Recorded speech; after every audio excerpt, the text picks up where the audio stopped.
This is the computer case that we're going to be using to build our Ubuntu box. It's from Antec.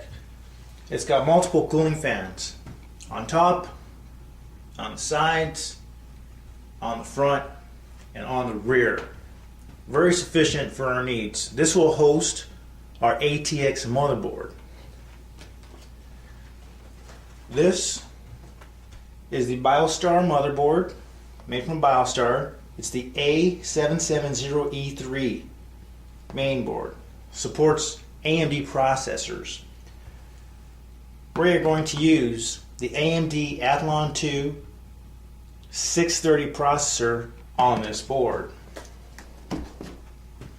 If you want all of the details, you can go to Google and type in A770E3 and you'll come up with multiple listings with different specs.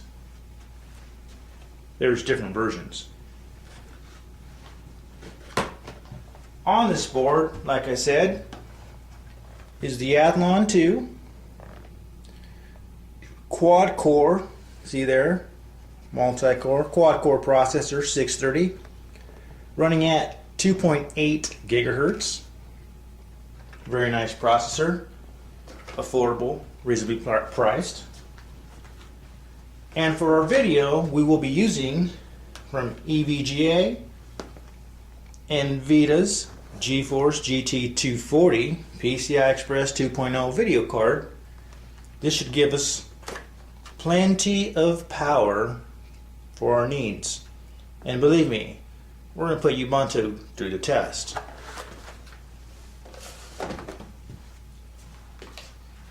And for memory, we're going to be using DDR3 made by OCZ.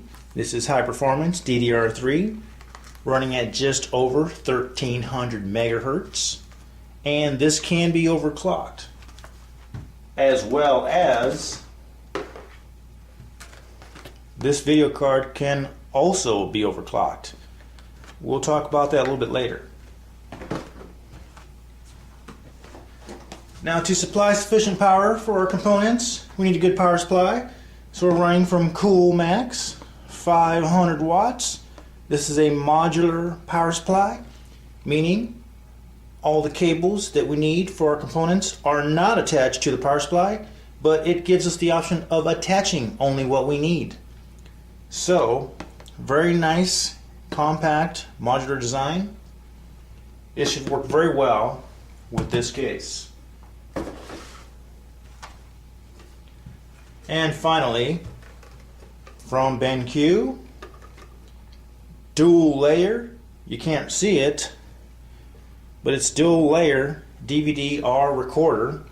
So this will also provide us with sufficient DVD playback, copying DVDs, etc., etc. You know what I'm talking about. It's Ubuntu, so we can do anything we want. Let's get started with unpackaging these components from the boxes and taking a closer look and seeing how they all fit together.